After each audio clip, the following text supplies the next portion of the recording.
อลังการมากนี่คือปราสาทปลาทูน่าจริงๆฮะทัศนศึกษาโรงงานผลิตอาหารแมวเนโกะครั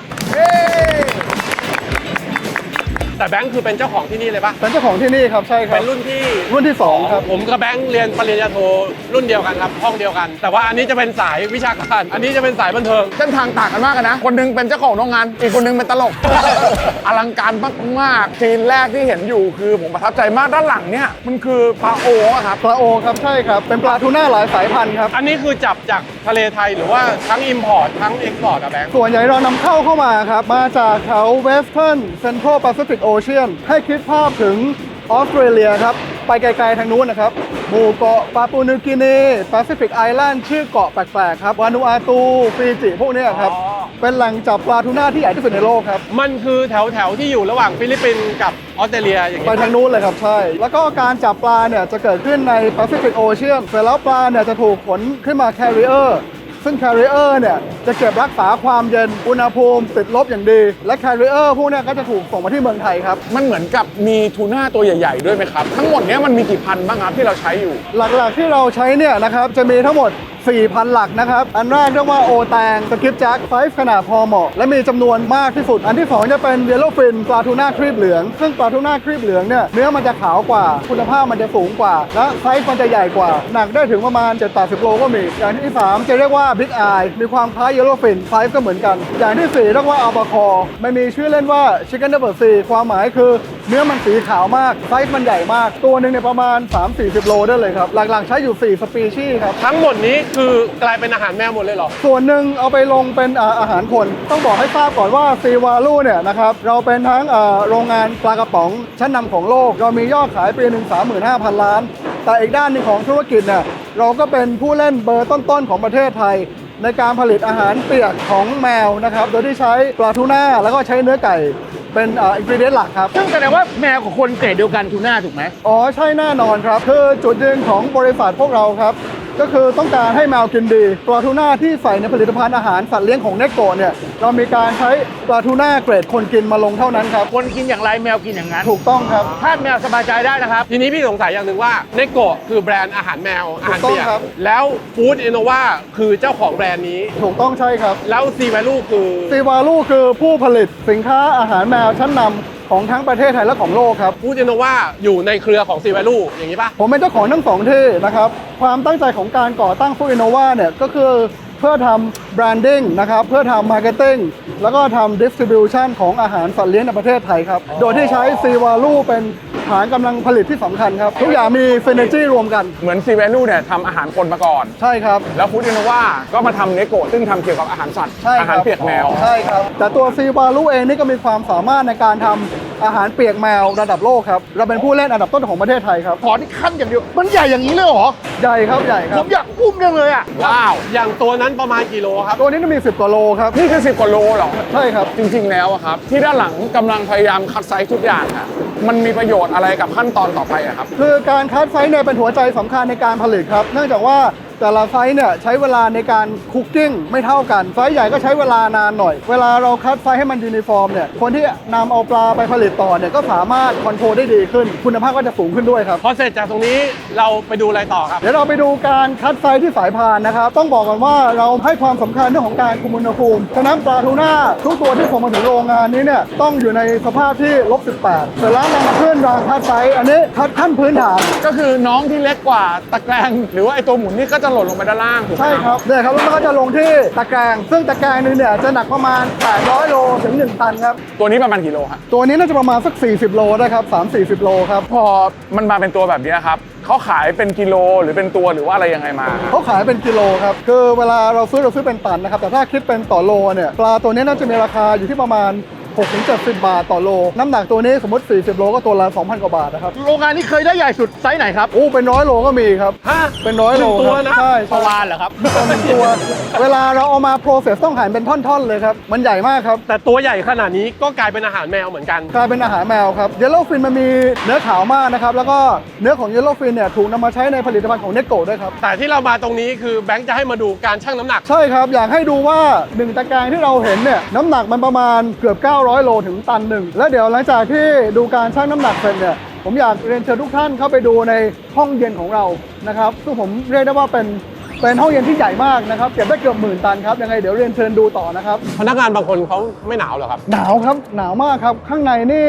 -19 -20 นะครับ อ๋อตรงนี้ยังไม่ใช่ห้องเย็น ยังครับนี่เป็นแอนตี้รูมครับอันนี้คือจุดแรกของห้องเย็นนะครับอยากให้พี่ๆได้มาดูสกรีนก่อนว่าเราใส่ใจกับการคุมอุณหภูมิขนาดไหนนะครับในห้องเย็น10,000 ตันของเราเนี่ยเรามีทั้งหมด8ห้องนะครับแล้วจะเห็นได้ว่าทุกห้องเนี่ยจะมีข้อมูลเรียลไทม์ให้ดูว่าอุณหภูมิของห้องณเวลานี้เนี่ยกี่องศาซึ่งทุกห้องคือ-19หมดเลยครับตอนนี้ ทำไมต้องเป็น-19ครับ เพราะว่ามันเป็นอุณหภูมิที่เก็บรักษาคุณภาพของปลาทูน่าได้ดีที่สุดเลยครับ เพราะเหมือนตอนที่บอกว่าตอนมารับมาก็ต้อง 18-19 ต้อ ถู ง ก ลบ ไหม 18 เพราะได้ใน process ตลอดเวลาพอเราได้ปุ๊บเราก็ต้องจับเขาไปอยู่ใน ต้องคุ อุ ม ณหภูมิเดิม ครับ แล้วทำไมห้องนั้นต้อง-31อะครับ อ๋อนั่นมันไม่ใช่ห้องครับอันนั้นเป็นตัวที่เอาไว้ฟรีซปลาให้มันแข็งครับบางทีเราอาจจะมีการซื้อปลาในประเทศเช่นปลาโอดำตัวเล็กๆอะครับมาถึงปุ๊บเราก็จะมีอีกห้องหนึ่งที่เป็น air blast freezer ซึ่งมันจะช็อกให้ปลาเนี่ยแข็งทันทีต้องใช้อุณหภูมินี่ครับติดลบอย่างนี้ครับ เรามีซื้อปลาในประเทศด้วยเหรอ มีครับมีเราสนับสนุนความยั่งยืนของประมงไทยอยู่แล้วครับ แล้วเรามองหาปลาอะไรบ้างครับปลาโอดำเหรอครับ ปลาโอดำนะครับปลาซาดีนปลาแมคเคอเรลซื้อได้หมดเลยครับ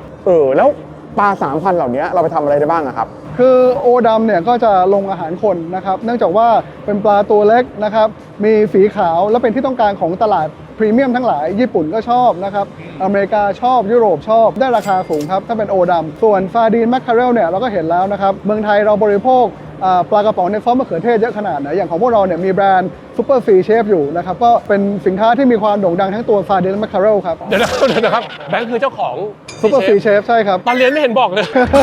วันนี้มาในนามเนโกะครับ เอาละเอาละ เริ่มรู้สึกหรือยัง เอา ครั ละ บ เริ่มเหมือนมาฮอกไกโดละตอนเนี้ยโอ้โหว้าว นี่คือปราสาทปลาทูน่าจริงๆครับ ว้าวแล้วทำไมเราต้องสต็อกเยอะขนาดเนี้ยครับ เนื่องจากว่าเราผลิตค่อนข้างเยอะนะฮะของกลุ่มซีวาลูเนี่ยผลิตวันหนึ่ง1,000 ตันนะครับปีหนึงใช้ 300,000 ตัน ฉะนั้นเรามีความจำเป็นต้องเก็บปลาให้เยอะที่สุดที่จะทำได้ครับ ปลาทั้งหมดนี่คือทุกโปรดักต์ของบริษัทเลยหรือเปล่าฮะ ใช่ครับ ทั้งอาหารคนและอาหารแมวครับรวมถึงเนโกะด้วยครับ นี่มันคือกำแพงปลานะเนี่ยถ้ามีซอมบี้บุกโลกผมจะขับรถไปที่นี่ก่อน อยู่นะครับห้องนี้มันความจุมันเท่าไหร่ครับ ทั้งหมดเนี่ยเรามี 8 ห้องนะครับ 8 ห้อง ทั้งหมด10,000 ตันในอาคารแห่งนี้ 8 ห้องก็ห้องหนึ่งประมาณ1,000 กว่าตันปลาตัวนึงเนี่ยกิโล ถ้าเป็นห้องนี้ปลาตัวนี้จะสักประมาณโล 2 โลครับ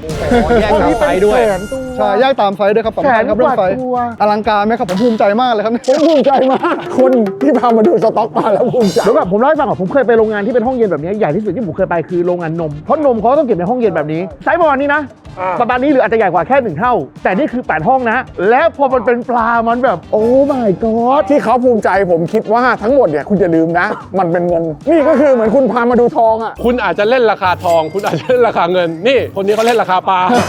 โอ้นี่คือบิดแคทเหรอบิดแคทโดยปกติน้องๆเขาจะอยู่ที่นี่ประมาณเท่าไหร่ครับถ้าในเทิร์นโอเวอร์ที่ทำอยู่ครับ ประมาณเดือนถึงเดือนครึ่งเท่านั้นครับ เดือนนึงอ่ะใช้หมดแล้ว แต่ว่าความต้องการบริโภคปลาของ มีตลอด น้ง เว แม ลา เยอะ ครับ นะ ทั่วโลกเลยครับ อีกอย่างที่ผมภาคภูมิใจมากก็คือเราให้ความสำคัญเรื่องของความยั่งยืนเรื่องของ sustainability นะครับ ฉะนั้นปลาของเราเนี่ยจะมาจากแหล่งจับและคู่ค้าที่ได้รับการรับรองว่ามีความยั่งยืนเท่านั้น อีกอย่างหนึ่งเราให้ความสำคัญเรื่องของ traceability ครับ ฉะนั้นปลาทุกตัวปลาทุกตะแกรงที่ทุกท่านเห็นในห้องนี้เนี่ยเราสามารถนำมาตรวจสอบย้อนกลับ เรือลำไหน ใช่เรือลำไหนเลยครับ สมมติอาหารมาเนโกะซองนี้ผลิตนะวันที่ 26 มกราอะไรก็แล้วแต่ สามารถตรวจสอบย้อนกลับได้เลยว่ามันมาจากเรือลำไหนแหล่งจับไหน คนขายคนไหน ชื่อเรือชื่อกัปตันได้หมดเลยครับ โอ้ ขนาดนั้นเลยครับ อันนี้เพื่อความโปร่งใสให้กับผู้บริโภคด้วยครับ เคยมีคนเอาข้าวต้มมากินข้าวในนี้ไหมฮะ มาไม่ได้ครับ ห้ามเอาเข้ามาครับ พนักงานที่เห็นทั้งหมดเนี้คือสำหรับอาหารแมวเหรอ ทั้งอาหารแมวและอาหารคนครับ เพราะอย่างที่บอกมันคือเกรดอาหารคนอยู่แล้ว แต่ที่ตอนนี้กลิ่นมันไม่ขาวแล้วมันหอมน่ากินแล้วเพราะมันสุกแล้วใช่ไหมฮะ ถูกต้องครับ ต้องอธิบายนิดนึงครับว่าหลังจากที่เราเห็นปลาทูน่าในห้องเย็นแล้วเนี่ย process การผลิตของมันเนี่ยเริ่มจากการเอาปลามาละลายเสร็จเนี่ยเราจะตัดหัวผ่าท้องควักไส้เสร็จเรียบร้อยแล้วเนี่ยเราจะนำไปนึ่งครับเรียกว่า pre cooking แล้วก็ปลาที่นึ่งสุกแล้วเนี่ยจะถูกนำลำเลียงมาถึงห้องนี้ครับนี่คือห้องขูดปลาครับ ทำไมถึงใช้วิธีการนึ่งครับ เพราะว่ามันเป็นการคุมคุณภาพได้ดีที่สุดครับทำให้ความร้อนมันเข้าไปสู่ถึงเรียกว่าแบ็กโบนนะครับกระดูกของปลาครับ สเตชันแรกจะเห็นว่าเป็นการเขี่ยเอาส่วนที่มันเป็นคล้ายๆหนังออกเหรอฮะ ใช่ครับขั้นตอนแรกคือการเอาหนังออกเลยครับแล้วพอเอาหนังออกเสร็จปุ๊บเนี่ยเขาจะมาขูดร่องเลือดครับตรงนี้พอขูดร่องเลือดเสร็จปุ๊บเนี่ยก็จะเหลือแต่ทูน่าเนื้อขาวแล้วแต่ทูน่าเนื้อขาวก็มีหลายเกรดเราจะมีซิงเกิลคลีนก็คือปาดจนเนื้อมันขาวพอประมาณ แล้วก็ส่งต่อในการผลิตอีกอันนึงคือดับเบิลคลีนคือเราจะขูดจนขาวจั๊วเลยไม่มีดีเฟกต์อันเนี้ยจะเป็นสเปคที่ส่งไปพวกแคนาดาครับตลาดซูเปอร์พรีเมียมจะกินเนื้อข าวเคยนั่งคำนวณเล่นๆนะครับว่าประมาณเนื้อ10 โลครับสามารถนำไปทำสินค้าของเนโกได้ถึง200ฟองครับใช้อย่างคุ้มค่าครับ พอจะบอกได้ไหมครับว่า1ซองมันปริมาตรมันเท่าไหร่นะ 1ฟองประมาณ70 กรัมครับ ถ้าบอกว่า 10 โลได้200ซองเนี่ยตัวหนึ่งประมาณโลหนึ่งก็ตัวหนึ่งประมาณ20ซอง แล้วคืออย่างพวกเครื่องในที่เอาออกหรือว่าหนังปลาหรือว่าเศษปลาตรงเนี้ยครับเอาไปทำอะไรกันต่อฮะ มันมีตลาดที่รองรับพวกนี้อยู่นะครับสามารถไปลงอาหารสัตว์ที่เป็นอาหารปศุสัตว์ก็ได้เศษเนื้อบางอย่างก็สามารถเอาไปลงอาหารสัตว์เลี้ยงที่เป็นเกรดที่มันต่ำลงมาก็ได้ครับ พูดได้คือตัวหนึ่งเราใช้หมดทั้งตัว ใช้หมดทุกอย่างครับไม่มีเวสแน่นอนครับที่นี่ แต่ตรงนี้ยังถือเป็นขั้นตอนการตัดแต่งยังไม่ได้แบ่งเพื่อเอาลงซองใช่ไหม ยังครับอันนี้เป็น preparation ขั้นพื้นฐานครับ 2 ชิ้นนี้มันต่างกันไงครับแบงค์ อันนี้คือหลังจากที่ขูดหนัง แล้วก็เอาร่องเลือดออกแล้วนะครับจะเห็นได้ว่ามันยังมีผิวสีเหลืองๆกับร่องเลือดติดอยู่ฉะนั้นเราต้องให้คนงานของเราเนี่ยมีการตกแต่งซึ่งต้องใช้สกิลค่อนข้างละเอียดทีเดียวแล้วก็การตกแต่งเนี่ยอย่างที่บอกครับมันมี2เกรดคือ single clean กับ double clean นะครับตัวอย่างที่ทุกท่านเห็นอันนี้เป็น double clean แล้วนะครับก็คือจะเห็นได้ว่าเนื้อมันขาวจั๊วะสะอาดเลยแทบจะไม่มีผิวเหลืองติดเลยเหมาะสำหรับส่งออกไปตลาดญี่ปุ่นหรือว่าแคนาดาครับเขากินขนาดนี้เลยครับคุณภาพสูงขนาดนี้ครับ ซึ่งเราเอาไปตัดแต่งก่อนใช่ไหมครับหรือว่า ใช่ครับ บางทีก็ไปทั้งแถบอย่างนี้เลย ต้องตัดแต่งครับต้องตกแต่งครับแล้วส่วนเศษที่เกิดจากการตกแต่งเนี่ยเราสามารถนำมาใช้ลงในอาหารสัตว์เลี้ยงเราได้ครับ อ๋อแต่ไม่ใช่ตัวเนโกะ ไม่ใช่ครับ อาจจะเป็น อาจจะเป็นเกรดที่ อีกแบรนด์หนึ่ง ใช่ใช่ เจ้าตัวอ้วนๆอย่างนี้1ตัวจะได้เป็นอย่างนี้น่าจะ4อัน ใช่ครับ4ท่อนครับ แล้วก็มีการจัดการเอาก้างออกหมดเลย อ๋อ อันนี้สำคัญมากครับ ทางเนโกนะครับ เราให้ความสำคัญของเรื่อง foreign matter มากนะครับ สินค้าของเราทุกถุงเนี่ยต้องผ่านการตรวจสอบอย่างละเอียดว่าปราศจาก foreign matter สิ่งปลอมปนนะครับ อย่างเช่นก้างปลาเป็นต้นครับ แม้ว่ามันจะมากับตัวปลาแต่ว่าถ้าอยู่ในอาหารเราก็ถือว่ามันเป็นฟอเรนต์ ใช่ครับ เป็นความเสี่ยงอย่างหนึ่งครับ ต้องเอาออกให้หมดเลยครับ ก็เกรดเดียวกับอาหารคนแหละ ใช่ครับ ใช่ครับ ตอนนี้อยากได้คือหอมแดงพริก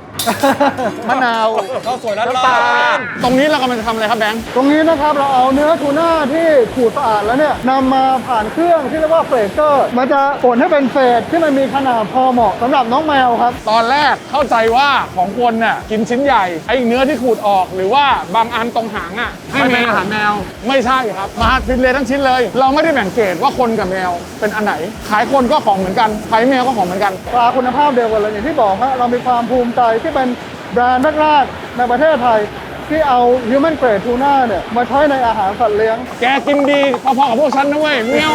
หลังจากที่ผ่านเฟรเกอร์นะครับอย่างที่บอกฮะเราให้ความสำคัญเกี่ยวกับเรื่องของสิ่งปลอมปนมากๆนะครับหลังจากที่มันถูกบรรจุในถาดอันนี้แล้วเนี่ยเราจะนำมาผ่านเครื่องนี้ครับ metal detector ครับเพื่อสแกนว่ามันมีพวกเหล็กปนอยู่ในนี้หรือเปล่า แล้วก้างก็คือใช้คนคัดเอา กล้าใช้คนคัดเอาด้วยครั ดู บ อีกรอบหนึ่งว่ามีก้างไหม ใช่ใช่ใช่ รายผลิตตรงเนี้ยครับ ผลิตเฉพาะอาหารแมวอย่างเดียวใช่ไหมฮะ ใช่ครับอาคารแห่งนี้เป็นโรงงานผลิตอาหารแมวโดยเฉพาะเลยครับ เผื่อว่าคนที่ดูอยู่ เอ๊ะว่าอันนี้แบบวัตถุดิบเนี่ยเป็นวัตถุดิบเกรดที่คนทานด้วยยังทำอยู่ตรงนี้หรือเปล่า ซึ่งเกรดวัตถุดิบเดียวกัน แต่ว่าโรงงานแยกกัน เราแยกพื้นที่ชัดเจนหมดเลยครับ คนก็คนแมวก็แมวครับ ตอนนี้นะครับเรามาที่เครื่องบรรจุครับสเต็ปแรกของเราเนี่ยคือการบรรจุเนื้อปลาใส่กระบอก นี่มีการชั่งตวงทุกอันต้องเท่ากัน ถูกต้องครับ เราต้องให้ทุกฟองของเนื้อโกนเนี่ยน้ำหนักเสถียรครับ ห้ามเหวี่ยงมันดังขาดครับแต่แล้วเนี่ยมันจะลำเลียงนะครับ ตามสายพานไปที่จุดแพ็คลงถุงครับ แสดงว่าเนื้อปลานี่เราไม่ได้เอาไปใส่สารปรุงเพิ่มอะไรเลย สารที่มีคุณค่าต่อน้องแมวเนี่ยจะอยู่ในโซลูชันซึ่งมันจะอยู่ในรูปแบบของเกรวี่หรือเยลลี่ครับ อ๋อ แล้วลงไปเจอกันในซอง ใช่ เลย เจอกันในฟองครับ วันหนึ่งเนี่ยการผลิตแบบนี้ครับเราทำที่โรงงานนี้ได้ประมาณกี่ซองครับ น่าจะได้วันละประมาณ2,500,000 ฟองครับ อันนี้เฉพาะอาหารแมว เฉพาะอาหารแมวครับ มันมีแมวผู้หิวโหยขนาดนั้นเลยเหรอ เดี๋ยวนะที่ได้ยินคำว่า2ล้าน ใช่2,500,000 ฟอง อันนี้ทั้งในประเทศแล้วก็ส่งออกทั่วโลกเลยครับ ในฐานะที่ไม่ได้เลี้ยงแมว ผมอยากทราบว่าแมว1ตัวเนี่ยครับบริโภคกี่ซองครับ แมวหนึ่งตัวเนี่ยเราได้คอมเมนต์ไม่เกิน2-3 ฟองต่อวันครับ ถ้านอกประเทศไทยอ่ะ ตอนนี้ที่ไหน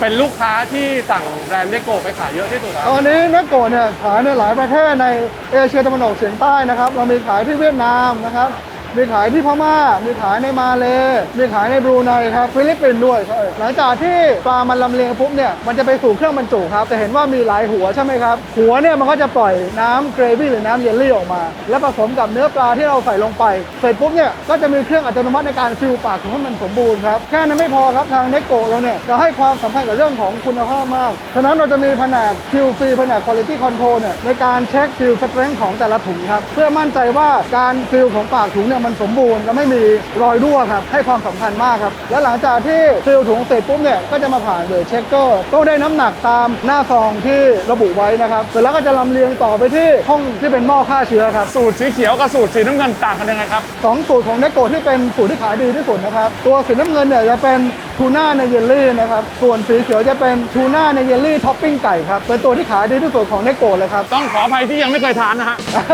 เราลำเลียงเพื่อกำลังจะไปฆ่าเชื้อเหรอครับ ใช่ครับตอนนี้ครับกำลังมีพนักงานมาลำเลียงนะครับถุงที่เพิ่งออกมาจากลายผลิตเนี่ยเพื่อรอส่งต่อเข้าหม้อรีทอร์ดครับ คำว่ารีทอร์ดเนี่ยผมเพิ่งมาได้ยินหลังๆเอง มันต่างกับสเตอริไลซ์หรือว่าพาสเจอร์ไลซ์ยังไงอะครับแบงค์ มันเป็นการสเตอริไลซ์อย่างหนึ่งครับมันเป็นการฆ่าเชื้อโดยสมบูรณ์ครับเพื่อฆ่าจุลินทรีย์ทุกอย่างและเพื่อเป็นการถนอมอาหารให้สามารถเก็บได้นานมากขึ้นครับ โดยไม่ต้องแช่ตู้เย็น จะไม่ต้องแช่ตู้เย็นครับ เพราะว่าก่อนหน้านี้ที่เราไปกินไก่ที่เขาส่งไปให้นักบินอวกาศอะนั่นก็รีทอร์ดเหมือนกันคือไม่ต้องแช่เย็นคุณเก็บเป็นปีเลย ใช่ครับจะเป็นปีครับ ไอ้รีทอร์ดอาจจะให้ความร้อนยาวนานกว่าอะไรอย่างนี้ป่ะครับ คือรีทอร์ดเนี่ยมันฆ่าเชื้อด้วยอุณหภูมิที่สูงมากครับประมาณ 120 องศาประมาณ 3-40 นาทีครับเพื่อเป็นการฆ่าเชื้อจุลินทรีย์ข้างในถุงโดยสมบูรณ์เลยครับ แสดงว่าแพ็กเกจที่เราใช้เป็นแพ็กเกจพิเศษที่สามารถทนความร้อนได้ ถูกต้อง 120 ครับนอกเหนือจากเรื่องของตัวรีทอร์ดแล้วเนี่ยหลังจากที่ฆ่าเชื้อโดยสมบูรณ์เสร็จแล้วเนี่ยเรายังมีแผนก QC แผนก Quality Control ที่ให้ความสำคัญกับเรื่องของ Physical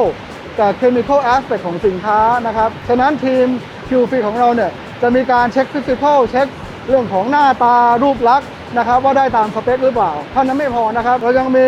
lab นะครับที่ได้รับการรับรองจาก ISO เนี่ยเพื่อตรวจเรื่องของโปรตีนเรื่องของแฟตเรื่องของไฟเบอร์เรื่องของ moisture นะครับเพื่อสร้างความมั่นใจให้ผู้บริโภคว่าสินค้าที่ออกจากโรงงานซีวาลูกผลิตให้กับเนโกะทุกฟองเนี่ยได้มาตรฐานระดับโลกจริงๆครับ การรีทอร์ดเสร็จนะครับเราสามารถเก็บแพ็กเกจได้ยาวแค่ไหนอะครับ อ๋อได้ประมาณ 2 ปีครับ 2 ปี ครับผมแต่คนใหญ่เนโกะขายเร็วครับก็ไม่ถึง 2 ปีครับ แสดงว่าไอ้น้ำเกรวี่กับสูตรเนี่ยมันต้องถูกคิดมาแล้วว่าหลังจากรีทอร์ดทนความร้อนได้ไม่เสียความชุ่มชื้นของตัว ถูก เนื้อ ต้อง ด้วย ครับถูกต้องครับ เมื่อกี้เดินผ่านเครื่องแพ็คมาคุยกับแบงค์บอกว่าไอ้พวกเครื่องจักรที่เอาไว้แพ็คพวกเนี้ยครับก็มีบริษัทย่อย ใช่ทำเองค เป็ รับ นคนทำเองด้วย เพราะว่าแบงค์มาสายเอนจิเนียร์ เจเนียร์ครับ เอนจิเนียร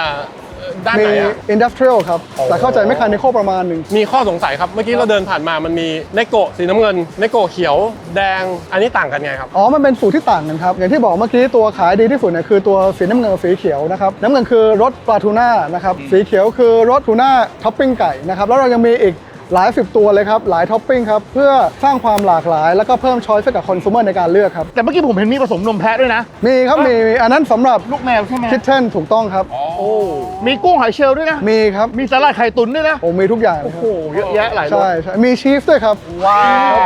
อ๋อแสดงว่าตัวเบสที่เป็นเนื้อปลาน่ะเหมือนกันหมด แต่ตัวที่เติมเข้าไปก็คือพวกเกรวี่หรือแอดดิทีฟอื่น ใช่อินกรีเดียนอื่นๆแล้วก็มีท็อปปิ้งเพื่อสร้างความแตกต่าง และเพิ่มช้อยส์ให้กับคอน sumer ครับ พอเข้าคลังอะครับเรามีอะไรที่เป็นพิเศษที่แบบอยากเล่าให้ฟังไหมครับสำหรับโรงงานนี้ อยากจะเน้นเรื่องการโฟกัสเรื่องของคุณภาพของทางเนโกะนะครับก็คือหลังจากที่แพ็คจากเครื่องผลิตเสร็จแล้วเนี่ยเรายังมีการเอาสินค้านะครับมาบ่มอีก 14 วัน เพื่อมาดูว่าถุงเนี่ยมันจะบวมหรือเปล่า บางทีเนี่ยต่อให้เราเช็คดีขนาดไหนเนี่ยมันอาจจะมีไมโครลิกที่เป็นแบบเหมือนพินโฮครับแค่รอยเข็มเล็กๆแค่นั้นเองถ้าควบคุมไม่ดีเนี่ยมันจะทำให้ถุงบวมได้ 14 วันเนี่ยมันจะเป็นระยะเวลาที่อินดัสทรีนี้เขาเห็นชอบว่าเป็นเวลาที่เหมาะสมนะครับหลังจากผ่าน14 วันปุ๊บนะครับถ้าพบว่าไม่มีถุงไหนบวมนะครับก็จะเข้าสู่ขั้นตอนแพ็คกิ้งลงกล่องนะครับซึ่งเรายังให้ความสำคัญอีกนะครับก่อนที่จะแพ็คกิ้งถุงพาวช์เนโกะลงกล่องเนี่ยนะครับเรายังเอาผ่านเครื่องที่ detect นะครับเรื่องของซีลเป็นครั้งที่ 3 เพื่อสร้างความมั่นใจว่าจะไม่มีสินค้าที่มีดีเฟกต์หลุดรอดออกไปข้างนอก หลังจากที่ผ่านสเต็ปนี้ปุ๊บก็จะเห็นฮะอย่างที่เราเอาเครื่องออโต้แพ็คอัตโนมัติไม่ต้องใช้คนนะครับมาแพ็คลงกล่องอินเนอร์คาร์ตันอันนี้คือขั้นตอนสุดท้ายแล้วก็ท้ายสุดพออินเนอร์คาร์ตันแพ็คสมบูรณ์แล้วเนี่ยก็เอาลงมาสเตอร์คาร์ตันนะครับแล้วก็เป็นที่มาของสินค้านะครับที่พร้อมจะโหลดนะครับให้กับทาสแมวนะครับแฟนพันธุ์แท้ของเนโกะไม่ว่าจะเป็นทั้งในประเทศแล้วก็ต่างประเทศครับพร้อมส่งออกเลยครับ ๆ ชื่อแบรนด์เนโกะเนี่ยเป็นทางรุ่นที่ 1 เป็นคนตั้งหรือว่าแบงค์เป็นคนตั้งอ่ะ อันนี้คือรุ่นผมเลยผมกับคุณบอยเมื่อกี้ช่วยกันตั้งนะ ทำไมเราเลือกชื่อเป็นภาษาญี่ปุ่น หรือว่าเราชอบ เพราะว่าถ้าย้อนกลับไป10 กว่าปีที่แล้วอะเทรนด์ญี่ปุ่นมันยังแรงอยู่นะ เวลาพูดถึงแมวพูดถึงอาหารเนี่ยยังไง ญี่ปุ่นก็นำหน้า ซึ่งถ้ามาเปิดแบรนด์ช่วงนี้อาจจะเป็นภาษาเกาหลี อาจจะเป็นอย่างนั้น แต่ถ้าอีกหน่อยจะเป็นภาษาไทย สินค้าไทยไม่แพ้ชาติใดในโลกครับ ครับผมเชื่อครับ อันนี้ของจริง มาถึงช่วงของการชิมถูกไหมฮะ ใช่ครับ เราจะชิมแมวอะไรวะต้องเรียกว่า Pet Wellness Center ใช่ไหมครับ ใช่ครับ ถ้าตอนนี้อยู่คุณบอยนี่คุณบอย ครับสวัสดีครับ สวัสดีครับ สวัสดีครับสวัสดีครับ คุณบอยทำอะไรที่นี่ครับ ตอนนี้ก็ดูแลฝ่ายการตลาดของ Food Innova ครับ แล้วก็พัฒนาแบรนด์เนโกะ แล้วดูแลดาวบรรดาเจ้านายเราอย่างนี้ด้วยใช่ไหมฮะ ไม่ได้มาดูโดยตรงครับ แต่ที่เนี่ยเขาก็จะมีสัตวแพทย์แล้วก็มีเจ้าหน้าที่ที่เขาคอยดูแลน้องๆ ให้มีความเป็นอยู่ที่ดีกินดีครับ ให้มีสภาพแวดล้อมที่ดี คือตอนนี้เหมือนผมเล่นเกมเดอะซิมอะแล้วมันจะมีห้องแบบพวกตู้แมวตู้แบบที่มันไฮเทคหน่อยอะ ใช่ ใช่ไหมห้องนี้ดูแบบไฮเทคมาก มันคือที่สำหรับอะไรครับ ที่เนี่ยครับก็คือ C Value Pet Wellness Center นะครับเขาเรียกว่าเป็นศูนย์วิจัย แล้วก็ทดลองสินค้าอาหารแมวนะครับเมื่อกี้พี่ๆไปดูที่โรงงานมาแล้วนะใช่ไหมครับแต่ว่าก่อนที่จะไปเริ่มกระบวนการผลิตเนี่ยอาหารแมวทุกสูตรที่ผลิตหรือว่า develop มันเนี่ยเราต้องมาทำการทดสอบก่อนครับแม้ว่าอาหารแมวข้างในจะใส่ปลาทูน่าเลยดีแค่ไหนสุดท้ายก็ต้องมาเทสว่าแมวกินหรือเปล่า แสดงว่าตรงนี้คือเจ้าหน้าที่ R&D ใช่ไหมฮะ ใช่ครับ ในฐานะโฟลเดอร์ที่เราพัฒนาแบรนด์นี้มาตั้งแต่ต้นนะครับ การทำที่แบบนี้ตอนแรกมันคิดยังไงครับ ถึงทำที่แบบนี้ขึ้นมา คือต้องบอกก่อนว่าอาหารแมวเนี่ยมันเป็นอะไรที่ develop มาใส่อะไรลงไปก็ได้ครับแต่ว่าในการที่จะขายได้หรือว่าแมวจะชอบไม่ชอบเนี่ยมันต้องมีการทำสิ่งที่เรียกว่าการทดสอบความน่ากินครับที่เรียกว่า palatability test ก็คือว่าอาหารทุกสูตรที่เราออกมาเนี่ยมันต้องมาผ่านกระบวนการดูว่าแมวแต่ละตัวชอบไหมนอกจากชอบแล้วด้วยกินแล้วสุขภาพเขาดีหรือเปล่าอันนี้เป็นคีย์สำคัญเลยของเนโกะก็คือต้องถูกใจแมวด้วยแล้วก็ดีต่อสุขภาพแมวด้วยก็เลยเป็นที่มาของการที่คุณแบงค์เขามาคิดว่าเราต้องมาตั้งศูนย์พัฒนาแห่งนี้ขึ้นมาแมวที่เรานำมาเป็นกลุ่มทดลองนะครับคือเราต้องเลือกได้ไหมครับว่าต้องมีสายพันธุ์นี้1ตัวสายพันธุ์นั้นคือเราก็พยายามคัดเลือกแมวให้ได้หลายสายพันธุ์ครับที่นี่ก็จะมีกว่า10สายพันธุ์ครับแล้วก็มีแมวมากกว่า68ตัวประมาณนี้แต่นี่แค่บางส่วนที่ออกมาเฉยๆที่เหลืออยู่ไหนครับที่เหลือก็พักอยู่ในเชลเตอร์ข้างในอยู่ในบ้านของเขาใช่ครับแต่ว่าที่นี่เนี่ยคืออาจจะเรียกว่าน้องมาทดสอบการกินละกันอย่าเรียกว่าทดลองเลยเพราะว่าเขาก็จะได้รับการเลี้ยงดูแลแบบดีในสภาพแวดล้อมที่มันดีครับทั้งด้านร่างกายจิตใจได้กินอาหารที่สมบูรณ์มีสัตวแพทย์คอยดูแลมีคนพาออกมาเดินเล่นอะไรอย่างเงี้ยครับถึงแม้ว่ามันจะเป็นศูนย์ที่เราใช้ทดสอบอาหารแต่ว่าคุณภาพชีวิตของแมวเนี่ยก็เป็นสิ่งที่เราต้องทำให้มันดีเพื่อน้องเขาจะได้มีสภาพทั้งร่างกายและจิตใจที่ดีก็เวลเนสละใช่เป็นบ้านที่อบอุ่นของเขาคำถามครับคือเวลาน้องๆเนี่ยเขาทานอาหารเขาทานเป็นทิศทางเดียวกันไหมครับหรือว่าเขาก็เหมือนคนนี่แหละบางคนก็กินแบบแตกต่างกันไปแล้วก็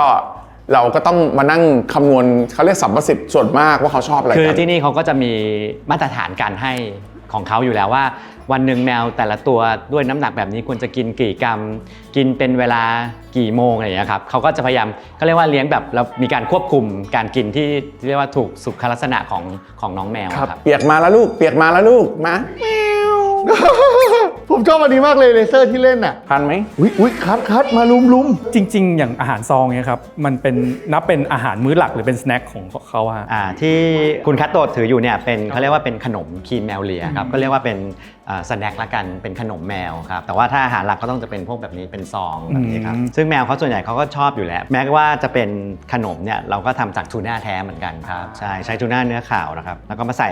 ท็อปปิ้งให้แบบแมวเขาชอบอะไรอย่างเงี้ยครับแมวเขาเป็นสัตว์ที่ชอบเลียเพราะว่าปากเขาเล็กเนาะเขาก็จะแบบมีลิ้นออกมาเลียตอนนี้นะครับมีน้องแมวมาเพิ่มอีกนะครับแสดงว่าห้องทางนี้คือห้องที่เป็นห้องพักของน้องๆใช่ครับอันนี้ก็เป็นห้อ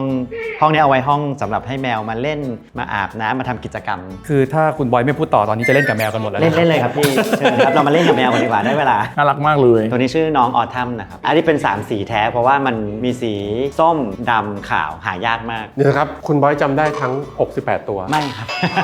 แต่เจ้าหน้าที่ที่นี่น่าจะจำได้นี่คือเปิดปุ๊บวิ่งปั๊บเลยนะแสดงว่าของดีจริงโอ้โหค่อยๆเรียนลูกเราคัดแมวมายังไงครับเหมือนว่าเรามีอดอปมาบ้างไหมหรือว่าเราหาจากอะไรยังไงบ้างก็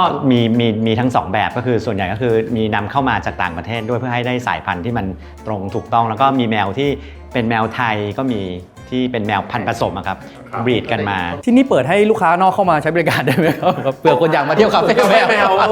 ก็จริงๆตอนนี้ปัจจุบันเขาก็ทดสอบทั้งอาหารเม็ดและอาหารเปียกของทาง C Value เป็นหลักคิดว่าในอนาคตเขาน่าจะมีแผนในการที่จะรับทดสอบอาหารด้วยเหมือนกันกับคนนอก น่ารักมากเลยเธอ เห็นไหมเขาเห็นซองเนโกะเขาก็วิ่งเข้ามาแล้ว ที่นี่ขนแบบสวยเลยอะแต่ละตัวขนสวยมาก ใช่ เลย ครับ อะ อย่างที่บอกว่าที่เนี้ยมันเป็นเวลเนสเนาะเป็นบ้านที่อบอุ่นของน้องแมวเขาก็จะมีการอาบน้ำดูแลขน ดูแลดีใช่ ทุกอย่าง การที่จะขนสวยอย่างเงี้ยครับมันเกี่ยวกับอาหารที่ทานด้วยไหมครับ แน่นอนครับ เพราะว่าเนโกะเนี่ยทานก็มีเราเติมสารอาหารวิตามินที่ช่วยทำให้น้องมีสุขภาพขนและผิวหนังที่แข็งแรงครับและตัวทูน่าเนี่ยปลาทูน่าที่ใส่ตามธรรมชาติอยู่แล้ว ยิ่งทานก็ยิ่งทำให้ขนสวยครับ รู้เลยทำไมคนเป็นทัดแมวเพราะว่าเจอตัวหนึ่งก็ว่าน่ารักแล้วเจอ 3-4 ตัวนี่คือสุดยอดเลยนะ พวกพี่เรารู้สึกไหมว่าเรามีความรู้สึกเหมือนไปนั่งอยู่ในคาเฟ่แมวเคยไปญี่ปุ่นไหม ครับ ครับแล้วก็เรื่องของบรรยากาศเรื่องของกลิ่น ใช่ เนี่ยถือว่า ใช่ ดีมากเลยครับ คือที่ญี่ปุ่นเนี่ยเวลาเราเข้าไปในคาเฟ่แมวเนี่ยเขาก็จะเหมือนช่วยทำให้คนที่เข้าไปคลายเครียดนึกออกไหมครับไปนั่งอ่านหนังสือกับแมวไปนั่งดูแมว คนนี้แบบน่ารักมากเลยอะดูเฟรนลี่สุด สังเกตแมวที่นี่เขาไม่ตีกันด้วยนะครับเพราะว่าเขาอยู่ด้วยกันมาสักพักแล้วแต่ถ้าแมวที่แบบแมวใหม่ๆ ที่แบบต่างถิ่นเข้ามาอย่างเงี้ย ๆเขาก็จะโชว์กังฟูกัน ใช่ใช่ ใช่ ด้วยความที่เป็น Pet Wellness Center นะครับก็คือนอกจากน้องแมวแล้วเนี่ยก็มีสุนัขอยู่ด้วยเหมือนกันอีกประมาณเกือบ50 ตัวที่เราเทสทั้งอาหารแมวและอาหารสุนัขไปพร้อมๆกัน อย่างแรกก็ขอบคุณเนโกะก่อนที่อุตส่าห์เปิดโรงงานให้นะครับขอบคุณทีมงาน ครับ ทุกคนด้วยเราไม่ได้พอเปิด Pet Wellness Center ให้เรามานั่งกับน้องแมวด้วยน่ารักมากเลย ใครที่เลี้ยงแมวอยู่วันนี้ผมว่าได้ดูคุณภาพของสินค้าเขาว่าเนี่ยสบายใจว่าเขาได้กินอะไรอะ เราเคยคุยกันเล่นๆว่า เวลาทำอาหาร